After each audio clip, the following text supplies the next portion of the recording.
नमस्कार, स्वागत है आपका खबर एचपी में। तो आइए जानते हैं हिमाचल के हर छोटे बड़े शहर से जुड़े 30 फटाफट बड़ी खबरों को। इससे पहले यदि आप वीडियो को लाइक नहीं किए हैं तो लाइक कर दीजिए और चैनल में नए तो चैनल को सब्सक्राइब कर लीजिए। और आप वीडियो को कहां से देख रहे हैं कमेंट बॉक्स में हमें जरूर बताइए। ई-केवाईसी करवाने के लिए अब 5 साल तक के बच्चों को छूट। खाद्य आपूर्ति विभाग ने लिया फैसला।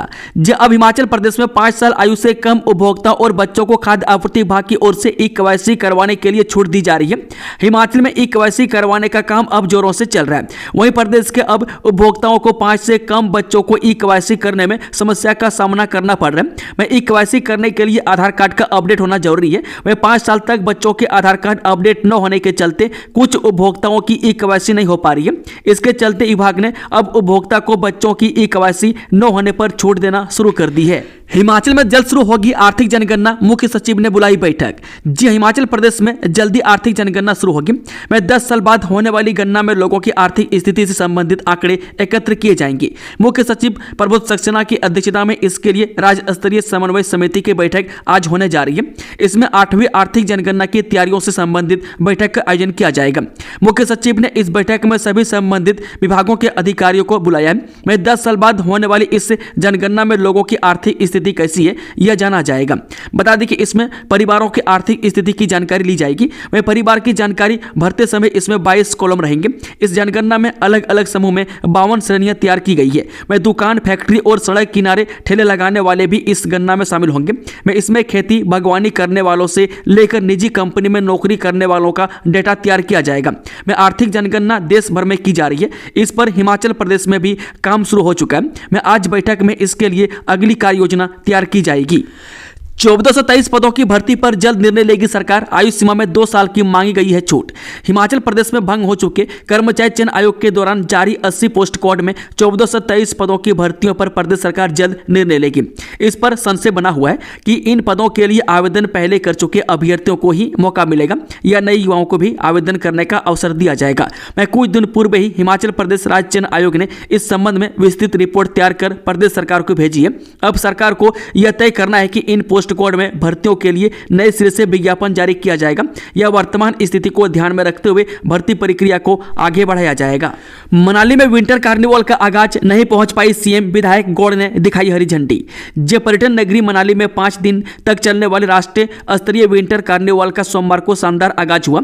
मौसम खराब होने के कारण मुख्यमंत्री सुखविंदर सिंह सुक्खू मनाली नहीं पहुंच पाई। लिहाजा विधायक भुवनेश्वर गौड़ ने परिधि गृह से हरी झंडी दिखाकर सांस्कृतिक झांकियों का रवाना किया। परिधि गृह से माल रोड तक 276 महिला मंडलों और विभिन्न राज्यों के 22 सांस्कृतिक दलों ने शानदार झांकियां निकाली। नीरज चोपड़ा ने हिमाचल में लिए 7 फेरे, सीसीटीवी पर टेप लगाकर पूरी की वैवाहिक रस्में। ओलंपिक चैंपियन रहे भाला फेंक खिलाड़ी नीरज चोपड़ा कुमार हट्टी नाहन नेशनल हाईवे 5 पर गांधी ग्राम के पास एक निजी रिजॉर्ट में गुपचुप तरीके से विवाह के बंधन में बंधे। हिमाचल की शांत वादियों के बीच नीरज चोपड़ा ने पूर्व टेनिस खिलाड़ी हिमानी मोर से शादी की। विवाह 15 से 17 जनवरी के बीच हुआ। रविवार को नीरज चोपड़ा ने सोशल मीडिया पर एक पोस्ट कर बताया कि उन्होंने हिमानी से शादी रचाई है। इस खबर के सामने आते ही सोशल मीडिया पर चर्चा शुरू हो गई है। लोग हिमानी के बारे में जानने के लिए काफी उत्सुक है। प्रदेश ओलंपिक संघ ने रद्द की हैंडबॉल एसोसिएशन की अध्यक्षता। प्रदेश ओलंपिक संघ ने हैंडबॉल एसोसिएशन की मान्यता को रद्द कर दिया है। राजधानी के हॉलिडे होम होटल में ओलंपिक खेल संघ की वार्षिक बैठक के दौरान यह फैसला लिया गया। बैठक के दौरान निर्णय लिया गया कि हैंडबॉल एसोसिएशन के दोबारा से चुनाव करवाए जाएंगे और इसके लिए एक एड हॉक कमेटी का गठन किया गया। इसका अध्यक्ष राजकुमार ब्रांटा को बनाया गया। सुरेंद्र सांडिल, प्रताप वर्मा और देवी दत्त तंवर को भी कमेटी में सदस्य के रूप में शामिल किया गया। यह कमेटी प्रदेश में हैंडबॉल गतिविधियों को संचालित करेगी और संघ के चुनाव करवाने की जिम्मेदारी निभाएगी। एशिया के पहले सरकारी पैराग्लाइडिंग स्कूल का 25 जनवरी को होगा लोकार्पण। पैराग्लाइडिंग के लिए विश्व प्रसिद्ध बीड़ बिलिंग घाटी के बीड़ में 29 कनाल भूमि पर 10 करोड़ रुपए की लागत से तैयार एशिया के पहले पैराग्लाइडिंग स्कूल के उद्घाटन का समय आखिरकार आ ही गया।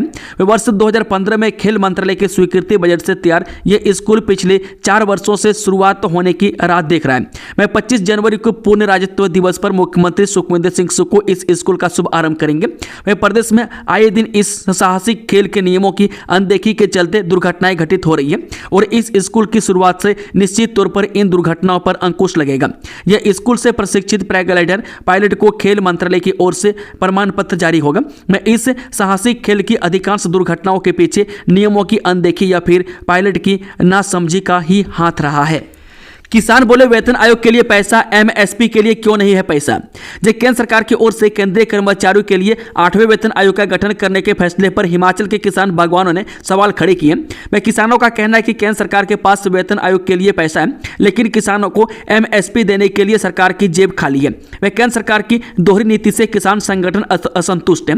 मैं किसान बागवान संगठन स्वामीनाथन आयोग के अनुसार एमएसपी देने की मांग कर रहे हैं। हिमाचल के बागवान सेब उत्पादन की बढ़ती लागत के मद्देनजर पिछले कई सालों से सेब पर न्यूनतम समर्थन मूल्य की मांग उठा रहे हैं।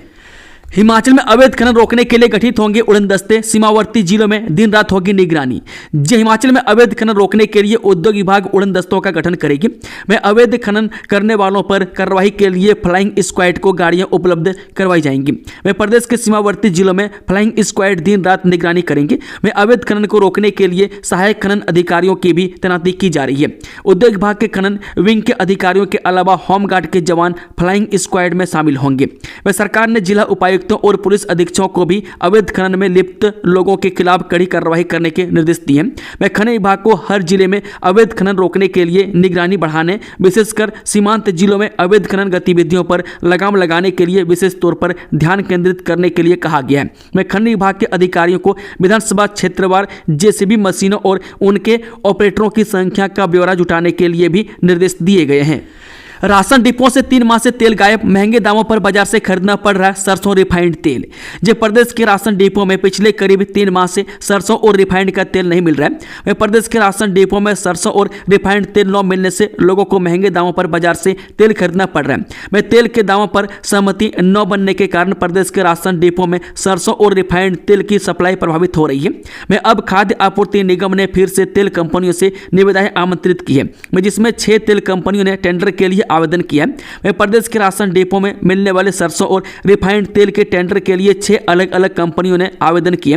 वह तेल कंपनियों में गोकुल एग्री इंटरनेशनल, शक्ति न्यूट्रिशन और Shri Mahavir general oil company सरसों के तेल की सप्लाई के टेंडर के लिए आवेदन किए हैं। इसके अलावा रिफाइंड तेल के लिए अजंता सोया लिमिटेड, गोकुल एग्री इंटरनेशनल और गोकुल एग्रो रिसोर्सेज लिमिटेड ने आवेदन किए हैं। छात्रों को समय पर मिलेंगी किताबें, नए सेशन के लिए प्रक्रिया शुरू, जिला स्तर पर ड्यूटी तय। जिस सरकारी स्कूलों में शैक्षणिक सत्र 2025-26 शुरू होने के पहले दिन से ही विद्यार्थियों को निःशुल्क किताबें मिलेंगी। वह शिक्षा विभाग फरवरी माह से किताबों का वितरण शुरू करेगा। स्कूल शिक्षा बोर्ड ने किताबों की प्रिंटिंग करवाकर इसे जिला व ब्लॉक स्तर पर अपने डिपो में पहुंचा दिया। यहां से स्कूल किताबों को ऑर्डर के हिसाब से लेकर स्कूलों तक पहुंचाएंगे। वह किताबों को गाड़ी में ले जाने की व्यवस्था स्कूल खुद करेंगे। वह इसका पैसा अलग से स्कूलों को जारी किया जाएगा। प्रारंभिक शिक्षा निदेशालय ने किताबों की सप्लाई खंड स्तर पर उपलब्ध करवाने के लिए शेड्यूल तैयार किया ताकि किसी को कोई दिक्कत पेश न आए। मैं 6 फरवरी से 28 फरवरी तक किताबों को सभी स्कूलों तक पहुंचाने का लक्ष्य रखा गया है। मैं शैक्षणिक सत्र के पहले दिन ही सभी स्कूलों में विद्यार्थियों को किताबें आवंटित कर दी जाएंगी। उप निदेशक को दिए निर्देश से विभाग ने किताबों के आवंटन के लिए अधिकारियों की जिम्मेदारी तय की है। मैं कक्षा 1 से 5वीं तक के विद्यार्थियों को किताबें पहुंचाने के लिए खंड प्रारंभिक शिक्षा अधिकारी यानी कि बीईओ और कक्षा 6 से 10वीं तक के विद्यार्थियों के लिए खंड परियोजना अधिकारी यानी कि बीपीओ की जिम्मेदारी तय की गई। वह प्रारंभिक शिक्षा निदेशक ने सभी जिला उपनिदेशकों और खंड शिक्षा अधिकारियों को निर्धारित समय के भीतर किताबों को स्कूलों तक पहुंचाने के निर्देश जारी किए हैं। वह शिक्षा निदेशालय ने सभी जिलों के उपनिदेशकों को कहा है कि वह इसकी खुद मॉनिटरिंग करें ताकि किसी तरह की दिक्कत पेश न आए। वह गौर रहे कि इस साल 3री कक्षा के बच्चों का सिलेबस बदल दिया गया है।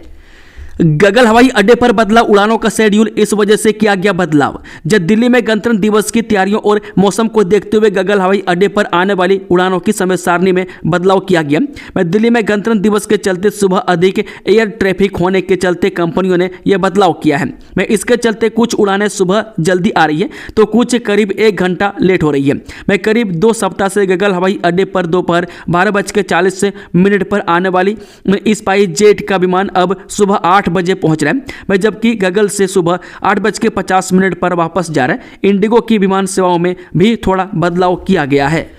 होशियारपुर से ड्रग रैकेट चला रहा मुख्य सप्लायर गिरफ्तार, गगरेट पुलिस ने की चौथी गिरफ्तारी।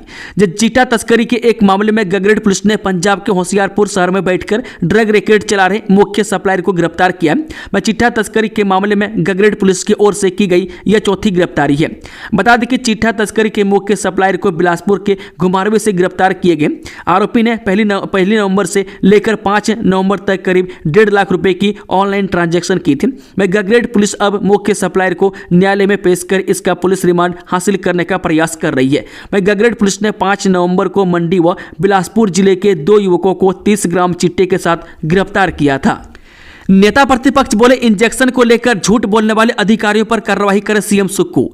नेता प्रतिपक्ष जयराम ठाकुर ने कहा कि इंजेक्शन न मिलने से हुई देवराज शर्मा की मौत मामले में जिन भी अधिकारियों ने घटिया साजिश रचकर पीड़ित परिवार पर अंगुली उठाई और उन्हें अपमानित करने का प्रयास किया, उनके खिलाफ मुख्यमंत्री सख्त से सख्त कार्रवाई करें। ऐसे लोग असंवेदनहीनता की हद पार कर चुके हैं और इस लायक नहीं है कि ऐसे महत्वपूर्ण पदों पर रहे। ऐसे लोग अपनी साख बचाने के लिए अपने पिता को खो चुके बच्चों के साथ आपराधिक साजिश रच रहे हैं। मैं अपने मात हाथों से झूठ बुलवाकर एक ऐसे परिवार को बदनाम कर रहे हैं जिसने सरकार और उन अधिकारियों की नाकामी के चलते 1 महीने पहले अपने परिवार का अभिभावक खो दिया है। लगातार कई बैठकों में नहीं पहुंचे अफसर, पंचायत समिति ने लगाया 5 रुपये का जुर्माना। हमीरपुर के पंचायत समिति सभागार में ब्लॉक समिति सदस्यों की त्रैमासिक बैठक का आयोजन किया गया। बैठक की अध्यक्षता बीडीसी अध्यक्ष हरीश शर्मा ने की। बैठक के दौरान 15वें वित्त आयोग के बजट के लिए चर्चा की गई तो विकास कार्यों को लेकर नई रूपरेखा भी तैयार की गई है। इस अवसर पर बैठक में सभी ब्लॉक समिति सदस्यों के अलावा बीडीसी उपाध्यक्ष संजीव शर्मा, बीडीसी हमीरपुर हिमांशी शर्मा भी मौजूद रही। ब्लॉक समिति सदस्यों की त्रैमासिक बैठक में सर्वसम्मति से निर्णय लिया गया कि पिछले 4 सालों से ब्लॉक समिति बैठक में टोनी देवी डिवीजन के लोक निर्माण विभाग एक अधिकारी के नदारत रहने पर कार्य प्रभावित हो रहा था, जिसके चलते उक्त अधिकारी को 5 रुपये जुर्माना लगाया गया है। नूरपुर की डॉक्टर श्रेया शर्मा ने पास की फॉरेन मेडिकल ग्रेजुएट परीक्षा। नूरपुर शहर की श्रेया शर्मा ने प्रथम प्रयास में ही FMGE यानी कि फॉरेन मेडिकल ग्रेजुएट परीक्षा पास करके इलाके का नाम रोशन किया है। श्रेया नूरपुर के जसालता वार्ड 7 की रहने वाली है। उन्होंने अपनी जमात 2 की पढ़ाई नूरपुर पब्लिक स्कूल से पूरी की और MBBS की पढ़ाई यूक्रेन और जॉर्जिया से उत्तीर्ण की है। श्रेया ने इसका श्रेय अपने माता पिता और गुरुजनों को दिया। श्रेया के पिता संजय शर्मा ने बताया कि वह शुरू से ही होनहार और मेहनती रही है और उसने इस मुकाम को हासिल करके उनके सपनों को पूर्ण किया है। 10वीं और 12वीं कक्षा में 3 अलग अलग सीरीज में ही आएंगे प्रश्न पत्र, पैटर्न में किया बदलाव। हिमाचल प्रदेश स्कूल शिक्षा बोर्ड मार्च में होने वाली 10वीं और 12वीं कक्षा की वार्षिक परीक्षाओं में इस बार भी A, B और C सीरीज में ही प्रश्न पत्र पूछेगा। शिक्षा बोर्ड ने इस शैक्षणिक सत्र में प्रश्न पत्र का पैटर्न बदलने की बात कही थी, जिसमें एक ही प्रश्न पत्र में दिए गए प्रश्नों को A, B और C सीरीज में आगे पीछे करके पूछने की बात कही थी, लेकिन मार्च में होने वाली परीक्षाओं में इस बार यह व्यवस्था नहीं होगी। बोर्ड प्रबंधन का दावा था कि शैक्षणिक सत्र 2024-25 के मार्च में होने वाली परीक्षाओं के दौरान प्रश्न पत्रों के पैटर्न को बदलेगा। स्कूल शिक्षा बोर्ड अब एक ही प्रश्न पत्र तैयार करेगा, लेकिन उसे A, B और C सीरीज में ही परीक्षार्थियों को वितरित करेगा। पिता किसान मां गृहिणी, पहले ही वर्ल्ड कप में बेटी खो खो चैंपियन। बचपन में दौड़ने के शौक को पूरा करने के लिए खो खो खेलने वाली महिला हिमाचल प्रदेश की बेटी आज विश्व विजेता टीम की सदस्य बन गई है। पहली बार हुए विश्व कप में भारत की टीम ने खिताब जीत लिया है। टीम में हिमाचल के कुल्लू जिले से नीता ठाकुर एकमात्र खिलाड़ी है। नीता के पिता किसान और माता गृहिणी है। जीत के बाद अमर उजाला से विशेष बातचीत के दौरान नीता देवी ने बताया कि उन्हें बचपन में दौड़ने का शौक था। उनके बड़े भाई खो खो खेलते थे, इसलिए उन्हें खो खो खेल को चुना। मैं कभी सोचा नहीं था कि यह शौक उन्हें इतना आगे लेकर जाएगा और विश्व विजेता टीम का हिस्सा बन जाएंगी। मैं 2014 में पहली बार प्रदेश का प्रतिनिधित्व किया, इसके बाद 2016 में फिर से प्रदेश का प्रतिनिधित्व किया। बिल न भरने पर 426 डिफॉल्टर उपभोक्ताओं के कटेंगे अस्थायी कनेक्शन। विद्युत बोर्ड चंबा ने बिजली का बिल न भरने वाले डिफॉल्टर उपभोक्ताओं के खिलाफ कार्रवाई शुरू कर दी है। विद्युत उपमंडल चंबा 1 के अंतर्गत आने वाले विभिन्न श्रेणियों के 426 उपभोक्ताओं के कनेक्शन अस्थायी तौर पर काटने के आदेश जारी कर दिए हैं। विद्युत बोर्ड की इन डिफॉल्टर उपभोक्ताओं के पास लाखों रुपए की राशि फंसी हुई है। बता दें कि विद्युत उपमंडल चंबा के SDO हंसराज ने कहा कि इन डिफॉल्टर उपभोक्ताओं ने लंबे समय से अपने अपने बिल का भुगतान नहीं किया। इन उपभोक्ताओं को नोटिस भी दिए गए, लेकिन फिर भी इन्होंने अपने बिल का भुगतान नहीं किया। अब विद्युत बोर्ड ने इन उपभोक्ताओं की विद्युत आपूर्ति अस्थायी तौर पर काटने के आदेश जारी कर दिए। उन्होंने कहा कि अस्थायी तौर पर कनेक्शन कटने के बाद भी कोई बिल का भुगतान नहीं करता है तो विभाग एक तय समय के बाद अस्थायी तौर पर विद्युत कनेक्शन काटने के आदेश जारी कर देगा। मैं अस्थायी तौर पर कनेक्शन कटने के बाद विद्युत उपभोक्ताओं को पहले मीटर की बकाया राशि का भुगतान करने के बाद नए सिरे से विद्युत कनेक्शन के लिए ऑनलाइन आवेदन करना पड़ेगा। शिमला के 3 मंदिरों की बनेगी वेबसाइट, मंदिरों की जानकारी हासिल करने में मिलेगी सुविधा। जो समकालीन परिस्थितियों के मद्देनजर शिमला जिले के तीनों मंदिरों की एक वेबसाइट का निर्माण किया जाएगा। वेबसाइट के माध्यम से श्रद्धालुओं को मंदिर से संबंधित हर प्रकार की जानकारी हासिल करने में सुविधा मिलेगी।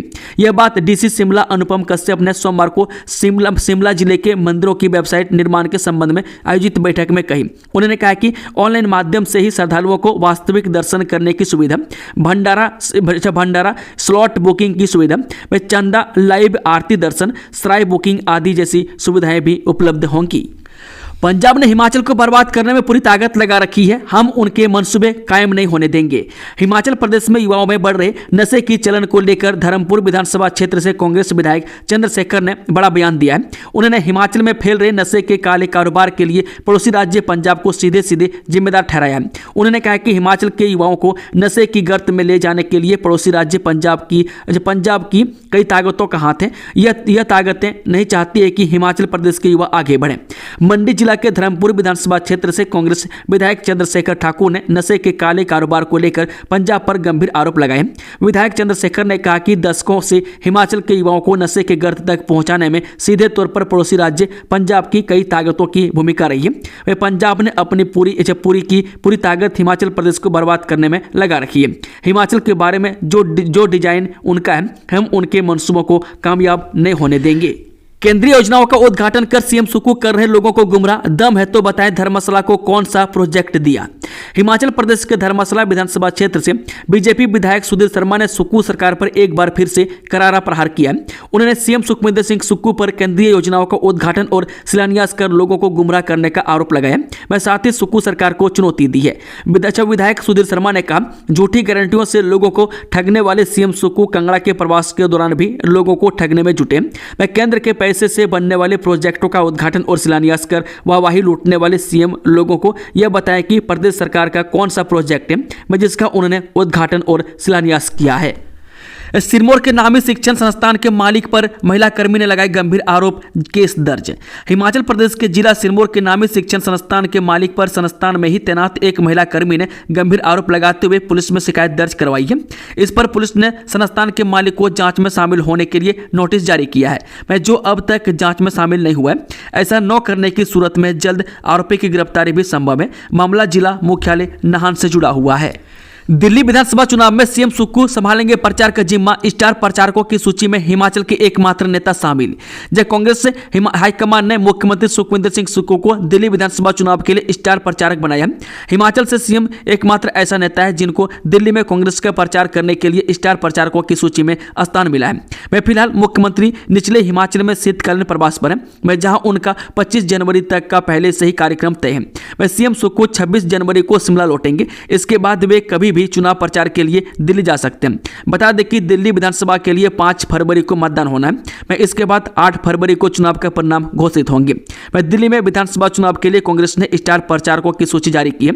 इस सूची में कांग्रेस के राष्ट्रीय अध्यक्ष मल्लिकार्जुन खड़गे, पूर्व राष्ट्रीय अध्यक्ष सोनिया गांधी, लोकसभा में विपक्ष के नेता राहुल गांधी और कांग्रेस राष्ट्रीय सचिव प्रियंका गांधी सहित कुल 40 नेता शामिल हैं, जो दिल्ली विधानसभा में कांग्रेस पार्टी की नीतियों का गुणगान करेंगे। आईजीएमसी में इंजेक्शन न मिलने से हुई थी कैंसर मरीज की मौत, बेसहारा हुआ परिवार, पत्नी ने सरकार से लगाई मदद की गुहार। आईजीएमसी शिमला में इंजेक्शन न मिलने से कैंसर मरीज देवराज की बीते 3 दिसंबर को मौत हो गई। वह परिवार का आरोप है कि हिम केयर योजना में बैलेंस होने के बावजूद अस्पताल में इंजेक्शन न मिलने की वजह से देवराज की मौत हो गई। वह देवराज की पत्नी ने अब सरकार से अपने बच्चों को रोजगार देने की मांग की है। वह इंजेक्शन न मिलने से देवराज की मौत के मामले को लेकर प्रदेश में राजनीति थमने का नाम नहीं ले रही है। में सत्ता और विपक्ष इस मुद्दे पर एक दूसरे को कटघरे में खड़ा कर रखा है। वहीं मामले में अब मृतक की पत्नी ने अपने बच्चों को सरकार से कहीं एडजस्ट करने की गुहार लगाई है। गारसा पैराग्लाइडिंग हादसे में ऑपरेटर पायलट को नोटिस जारी, क्रैश में सैलानी की हुई थी मौत। जब जिला में कई स्थानों पर पैराग्लाइडिंग हो रही है, लेकिन पिछले कुछ समय से पैराग्लाइडिंग साइट में एक के बाद एक हादसे पेश आ रहे हैं। वहीं रायसन के बाद गारसा में पैराग्लाइडिंग हादसे में पर्यटक की मौत के बाद विभाग ने ऑपरेटर और पायलट को नोटिस जारी किया। मैं इन्हें अपना पक्ष रखने के लिए 2 दिन का समय दिया गया। मैं इसके बाद अगली कार्रवाई अमल में लाई जाएगी। पुलिस कांस्टेबल के पदों के लिए 24 फरवरी से होंगे साक्षात्कार, यहां जाने पूरी जानकारी। जब पूर्व सैनिकों के लिए रोजगार का सुनहरा मौका है। मैं एक्स सर्विसमैन के लिए विभिन्न विभागों में कोटा प्रदान किया गया है। मैं इसे भरने के लिए पूर्व सैनिक रोजगार सेल हमीरपुर कार्य कर रहे हैं। मैं पुलिस महानिदेशक शिमला ने पूर्व सैनिकों के कोटे से पुलिस से कांस्टेबल के 123 पदों को भरने की अनुमति प्रदान की। मैं 1 जनवरी 2022 से 1 जनवरी 2024 के बीच सेवानिवृत्त हुए और 10वीं पास पूर्व सैनिक ही इस साक्षात्कार में भाग ले सकते हैं। 27 फरवरी को निकालेगी पहली जिलेब, विदेशी कलाकार भी मचाएंगे धमाल। जब मंडी अंतर्राष्ट्रीय महाशिवरात्रि महोत्सव की तैयारियां शुरू हो गई है। मैं पहली जिलेब 27 फरवरी को निकाली जाएगी। मध्य जिलेब 2 मार्च और तीसरी एवं अंतिम जिलेब 5 मार्च को निकालेगी। मैं इनमें आकर्षक झांकियां भी शामिल की जाएंगी। मैं सांस्कृतिक संध्याओं का आयोजन शेरी मंच पर 27 फरवरी से 4 मार्च तक किया जाएगा। बता दें कि अंतर्राष्ट्रीय महाशिवरात्रि महोत्सव में इस बार अंतर्राष्ट्रीय सांस्कृतिक दल भी शिरकत करेंगे। मैं दलों को बुलाने की सारी औपचारिकताएं मेला कमेटी की ओर से पूरी कर ली गई है। रिश्वत लेने के आरोप में गिरफ्तार ट्राई के वरिष्ठ अधिकारी की जमानत खारिज, जाने पूरा मामला। जब जिला अदालत शिमला ने हिमाचल प्रदेश में एक केबल ऑपरेटर से रिश्वत लेने के आरोप में गिरफ्तार भारतीय दूरसंचार नियामक प्राधिकरण के वरिष्ठ अनुसंधान अधिकारी की जमानत याचिका खारिज कर दी है। विशेष न्यायाधीश यानी कि CBI डॉक्टर परविंदर सिंह अरोड़ा की अदालत ने आरोपी नरेंद्र सिंह रावत निवासी उत्तराखंड, वर्तमान पता ग्रेटर नोएडा, गौतम बुद्ध नगर, उत्तर प्रदेश को जमानत पर रिहा करने से इनकार किया है। मैं न्यायाधीश ने टिप्पणी की है कि याचिकाकर्ता के खिलाफ आरोप पुख्ता है और गंभीर प्रकृति की है। वहीं खास तौर पर उस वरिष्ठ पद को देखते हुए जिस पर वह आसीन है, इस स्तर पर उसे जमानत पर रिहा करना न्याय के हित में नहीं होगा। मैं आरोपी पिछले 18 दिनों से केथू जेल में न्यायिक हिरासत में है। मैं शिकायतकर्ता केबल ऑपरेटर ने शिमला केंद्रीय अन्वेषण ब्यूरो को शिकायत दी थी। इसके बाद CBI ने 2 जनवरी को सिरमौर के एक केबल ऑपरेटर से अनुपालन मामलों में लाभ पहुंचाने के लिए कथित तौर पर 1 लाख रुपए की रिश्वत देने के आरोप में नरेंद्र को नई दिल्ली से गिरफ्तार किया था। उसे रिश्वत की रकम के साथ रंगे हाथ पकड़ा गया था। केतली घाट ढली 4 लेन 2700 मीटर लंबी भटाकुपर लंबी धार सुरंग निर्माण का 20% कार्य पूरा। NH5 केतली घाट ढली 4 लेन के तहत हिमाचल प्रदेश की राजधानी शिमला में चल रही 2700 मीटर लंबी भटाकुपर लंबी धार सुरंग का निर्माण कार्य प्रगति पर है। वर्तमान में सुरंग का 20% कार्य पूरा हो चुका है और 2026 तक दोनों छोर मिलाने का लक्ष्य है। में रोजाना 5 मीटर खोदाई की जा रही है। मैं इस परियोजना में अत्याधुनिक टनल बोरिंग तकनीक और उच्च गुणवत्ता वाले कंक्रीट का उपयोग किया जा रहा है। मैं सुरंग में आधुनिक वेंटिलेशन सिस्टम लगाया जा रहा है मैं ताकि वाहन चलाते समय यातायात सुगम और सुरक्षित रहे। मैं परियोजना के डिजाइन में पर्यावरणीय प्रभावों को कम करने पर विशेष ध्यान दिया जाएगा। मैं प्रदेश प्रदूषण नियंत्रण बोर्ड और केंद्रीय पर्यावरण मंत्रालय की ओर से इस परियोजना को मंजूरी दी गई है। मैं निर्माण कार्य के दौरान हरियाली संरक्षण के लिए विशेष प्रयास किए जा रहे हैं। दोस्तों, खबरों का सिलसिला समाप्त होता है। अगर जानकारी पसंद आई तो वीडियो को लाइक, शेयर, चैनल को सब्सक्राइब जरूर कर लें और कमेंट बॉक्स में अपनी राय जरूर लिखें। Thank you, all the best. जय हिंद, जय हिमाचल।